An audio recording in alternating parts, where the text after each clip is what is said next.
Thank you, Sarah. Wow.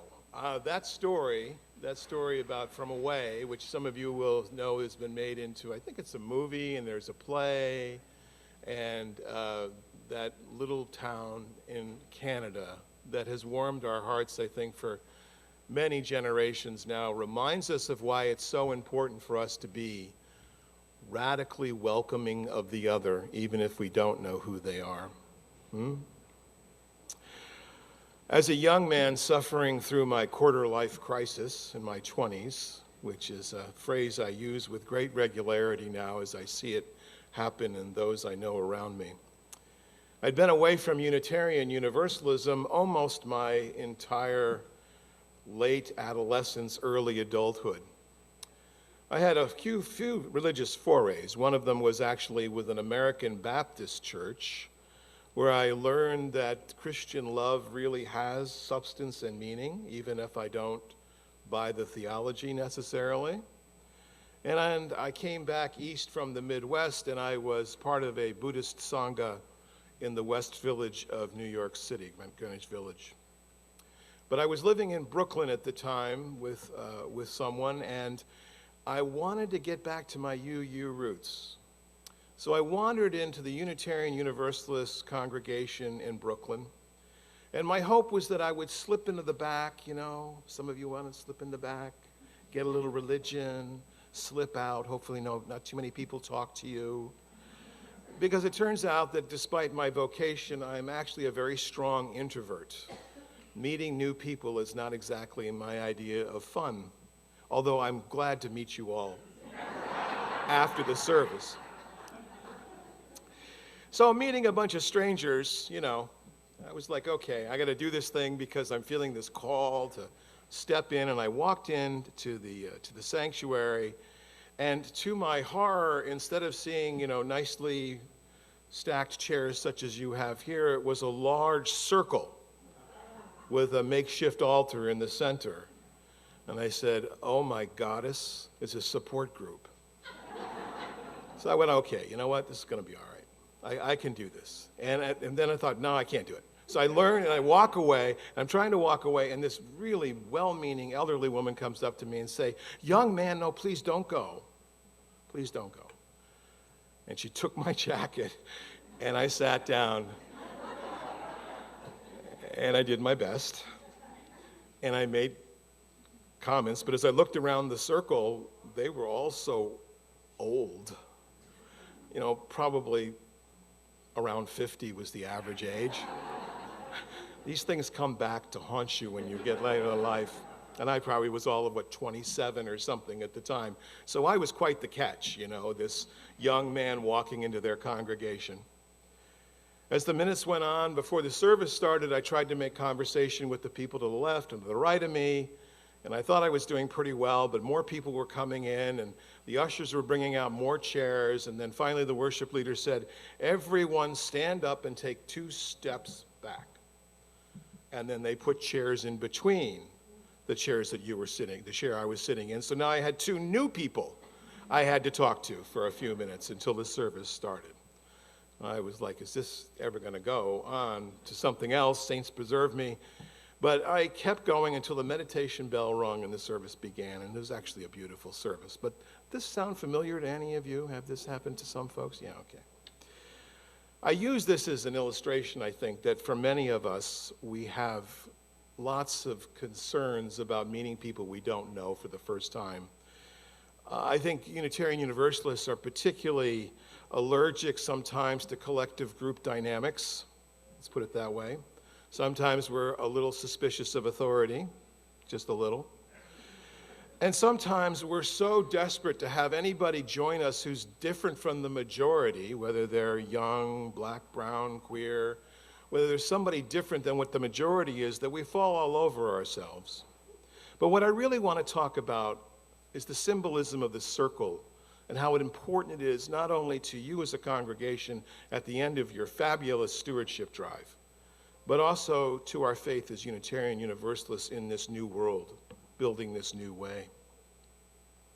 So what I'd like to do I do this a lot in my congregation. I'd like you to turn to your neighbor. This is really going to make the introverts cringe. I'd like you to turn to your neighbor, and just for a second, could you tell the neighbor, just like a minute and a half, what a circle means to you? What a circle means to you. We'll take a minute and a half, and for the folks who are online, if you could just put it in the chat, I think that would be great. Go ahead. What?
Well, aren't you a chatty bunch? That's the hardest part about doing this, is getting everybody back, because we just love to talk. We love the theology of the circle, don't we? I mean, it's in our chalice, it's in your architecture in here. We'll often, in a group, we'll gather in a circle and we'll begin with some kind of check-in, a spiritual awakening that we're having in our lives. Circles can speak to the best of who we are, but they can also sometimes be closed. I think of the short verse by the poet Edward Markham, who said, "He drew a circle that shut me out, heretic rebel, a thing to flout, and love and I had the wit to win. We drew a circle and took him in." Here's the thing, friends. While we love circles, the only way to widen a circle is for everyone to step back a little, right? Otherwise, you get a cul-de-sac. Nothing wrong with a cul-de-sac, but that's not really our theology.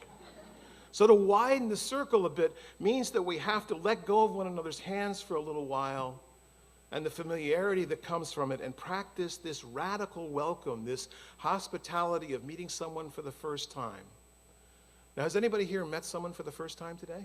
A couple of people? Yeah, see, that's great. That's circle theology in action right there. That's made real. Letting go is actually a form of courage, because to let go and let someone else in is to make yourself vulnerable some way. Or as the great prophet of vulnerability, Brené Brown, says, vulnerability is not winning or losing, it's having the courage to show up and be seen when we have no control over the outcome. It's not a sign of weakness, it's a sign of courage. And letting go, that moment that you have to let go of that what's familiar, that is perhaps an act of bravery. You know, I think in this day and age, we're all a little nervous about letting go, right? I mean, we're all a little nervous about, I don't know, the pandemic, what a number that did on us, right? We were really scared. We still are scared. We were sort of suspicious. People didn't have their mask on, and that was a source of concern.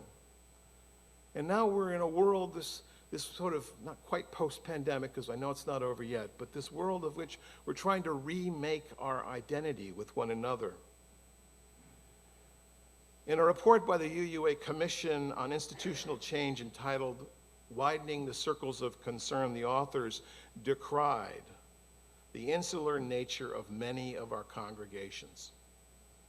They said that there's an indifference, if not hostility, to those who look different, act different, and even think differently than the majority.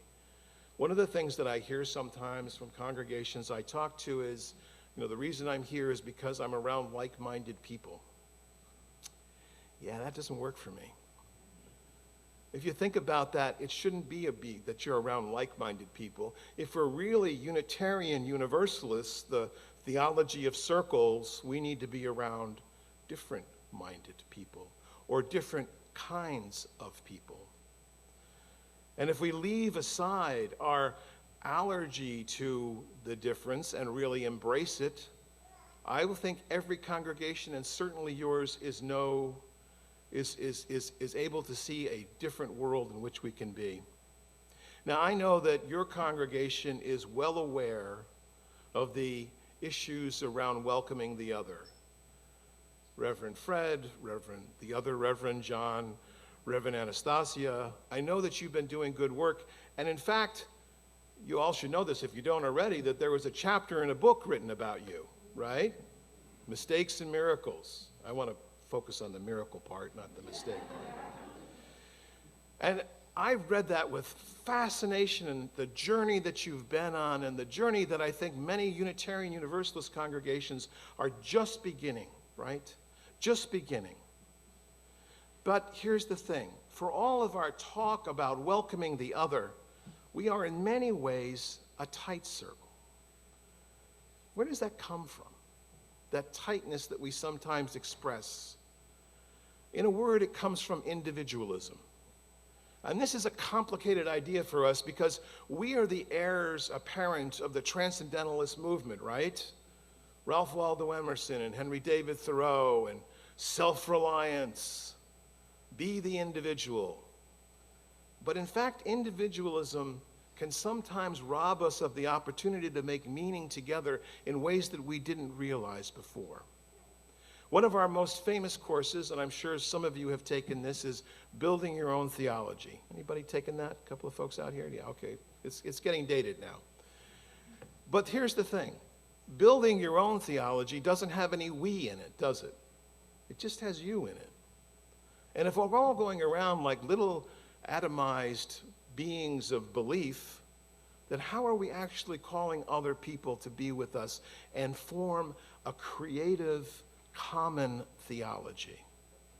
Some of this is my life's work, to help congregations find a common collective theology, a theology that invites the adventurous into us, and that we make room for perhaps even centering the other rather than just having them in our circle.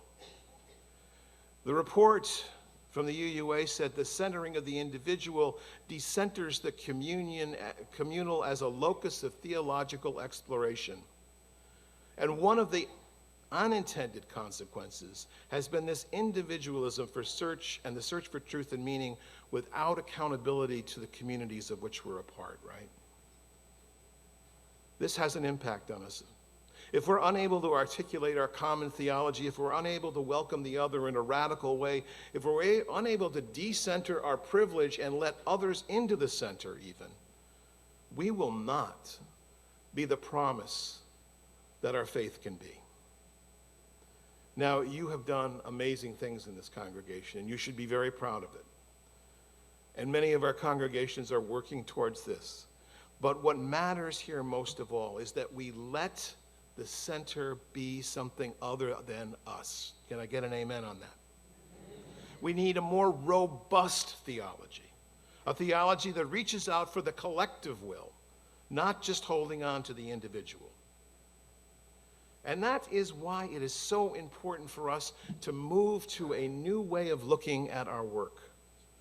That we are not here to be able to just say what we believe individually. We're here to figure out what we believe collectively. As the commission said, we're a faith that's been investing, but not enough, in our theology. And there's an age in which so many struggle to find meaning. And by the way, that's the number one reason people come into a congregation. I'm sure it's one of the reasons that you're here today. Building community, being part of a community. Far and away. In fact, it doesn't really matter what the minister says. Oh, it matters a little. And the music is always great. But what really draws people together is a sense of belonging, am I right? So we are the theological descendants of belonging, of this new understanding that shouldn't be so new. Because if we look back to our universalist heritage, Those wonderful universalists who put the offering at the end of the service and not at the front, because they used to preach in these great tents. It's a tent revival, and the preacher got paid for how good the preacher was. So you must have a little universalism floating through you because your offering's at the end. But we are descendants of those great people, and we are descendants of them because we know that individuals can do terrible things, but everyone is worthy. Everyone has inherent worth, even when they do terrible things. That, by the way, is where the first principle, as it is currently written, for the UUA stands. That comes out of our universalist heritage. So we're worthy of this powerful and collective understanding, this universal salvation, which doesn't have anything to do necessarily in our day and age, getting all people into heaven. I like what David Bomball said about this. He said, we're more interested in getting heaven into people than people into heaven. We call that in our lives, and should be in our lives, a decentering of authority to allow other people in. Because that is how we will become the truly beloved community. And this is just like love, right? Those of you who have been in a long-term relationship know perfectly well that if you're just getting what you want, you're not going to get what you want, right? I tell couples all the time, especially those who are grooms or playing that side of the relationship, I say, if you win, you lose. And if you lose, you win. And it really is about being able to hold on to love, even when it isn't necessarily in your best interest. And that's what makes us different. That's what makes us different from a lecture series, from a social club. It's a more personal and deeper way to be part of a community. And when we widen the circle to welcome others, we are making a foundational stance that you can build a deeper commitment on. And that is why you do such a great job of welcoming people when they walk in the door. I got to tell you, I walked in today, and I didn't have this on. I had the bright blue suit on, but I didn't have the stole on, and I had 6 people come up to me. Welcome, you must be Reverend John. The other Reverend John. I said, I am the other Reverend John. How'd you guess? Because nobody walks in with a blue suit, that's for sure. But that is how we build community. We build community that way. And as you're building community, one of the things you do when you build community is you also give your money. Money is a form of power. And when you give it, you're giving your power to the community. Which is why it's so important. And hallelujah that you are wrapping up your pledge drive. I hope you are. You're far ahead of my congregation. We got a late start. It'll be Easter. But it's great to hear that you've done so well.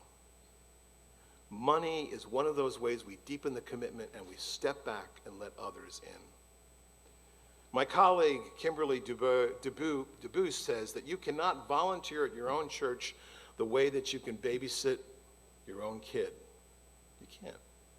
If you're part of a community like this, you're foundational already, even though you may have just walked in the door.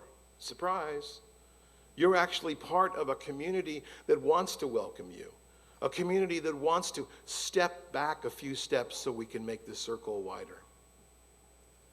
I love the idea of discipleship in the Christian context because it says that we are all trying to become better than we are. It's embedded with service. But here's the thing. You can't be better unless you're willing to give up something. And this is Lent, folks, for those of you who don't know what it is. This is the Christian calendar where you give something up. Sometimes you take up something new in preparation for Easter Sunday. And I won't get into this, but sacrifice isn't something UUs do very much, is it? When was the last time you fasted for the day? Yeah, I can't do that, but I've heard it's done. I've heard it's, how many of you have given up chocolate for Lent? Heaven forbid. How many of you have given up, given up having a drink when you need it? We are not customers at the congregations we belong to. We're not members who get tangible benefits like a tote bag or discounted tickets. We're not consumers of the church. We are the church. And we are this circle that gets bigger and bigger when we welcome the other. So if you haven't walked up to somebody you haven't met today, this is my charge to you now. Walk up to that person, and the best question I found to ask is, what brings you here? And you will be surprised at the answers. Over the years that I have been doing this, I have found that when you ask the question, what brings you here, people will say, well, they'll say really what brought them there. And it probably wasn't boredom, right? It probably was some change in your life. Think back to the time you walked in the door. All right. I want to close with a story that I think illustrates this widening of the circle, this radical hospitality, this radical welcome that brings more people in who are different than we are. And it comes from a colleague of mine in Chicago. I'll call her Janet. And I have permission to use the story. And Janet was working at one of the seminaries in Hyde Park in South Chicago. And she was walking, every morning she would walk and get a cup of coffee at this delicatessen. And there on the corner would be this unhoused person named Claude. And Claude would be selling these newspapers. And it was part of a program to employ folks who were unhoused and make sure they had some spending money. And she would buy a paper every morning, and they would chat a bit. And it was really cold. This was in January. It was really cold in Chicago. And Claude said, if I could just get out of here, I'd go to New Orleans. I have family in New Orleans. They would put me up. I could find work. I could be warm. And Janet looked at him and said, yeah, wouldn't that be great? And then she walked away, and she got maybe halfway down the block, and she thought, what am I doing?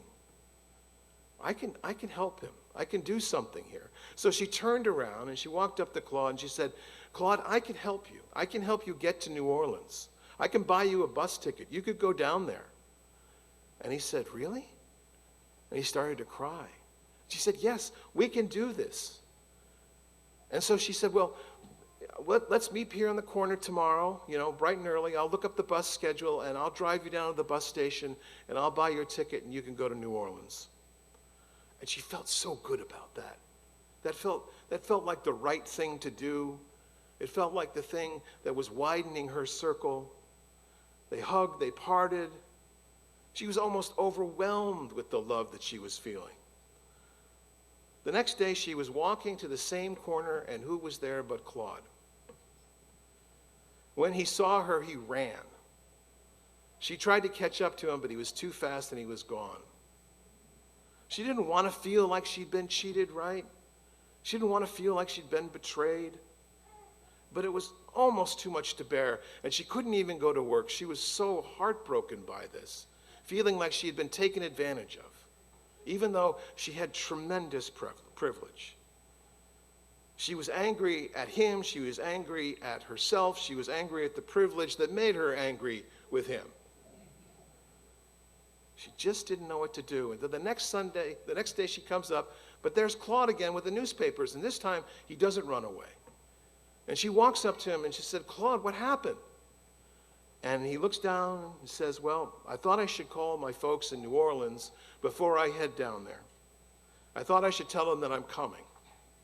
And they told me that I was not welcome, that there was no place for me to stay, that there were others already sleeping on the floor, and that there were no jobs. They didn't want me, so I stayed here. And then he reached into his pocket and he pulled out the bus ticket and he said, they told me that you could get a full refund. I'm sorry to disappoint you. And Janet, suddenly realizing that the circle is bigger, hugged him and said, Claude, you didn't disappoint me. Life can disappoint us, but you didn't. Widening the circle, my friends, means that we're willing to let go of our expectations, our fears, and we're daring to love in a new way, to be truly faithful Unitarian Universalists. The worship service in the round at the Brooklyn Unitarian Universalist Church those many years ago was actually very moving. At one point, we were invited to come to the center and drop a stone into a bowl of water to represent some loss that we had faced in the year. Each person came forward, the entire circle, even people who I knew were there for the first time like me, and some of them spoke courageously about what they had lost and what they had gained. I placed my stone in the bowl, having lost my first marriage, the dream of a company that I had started only to see it fail. Many people had tears on their face. At the close of the service, the minister reminded us that love will not let us go, that every single one of us in this circle is part of the same divine green earth in which we live. All of us have loved and lost and loved again. And that's the purpose of living. That's the purpose of the circle. And we joined hands together and we sang, and we were no longer strangers, but drawn together into a circle of love that had expanded. The circle widened and the circle held, and love would not let us go. So may it be, and amen.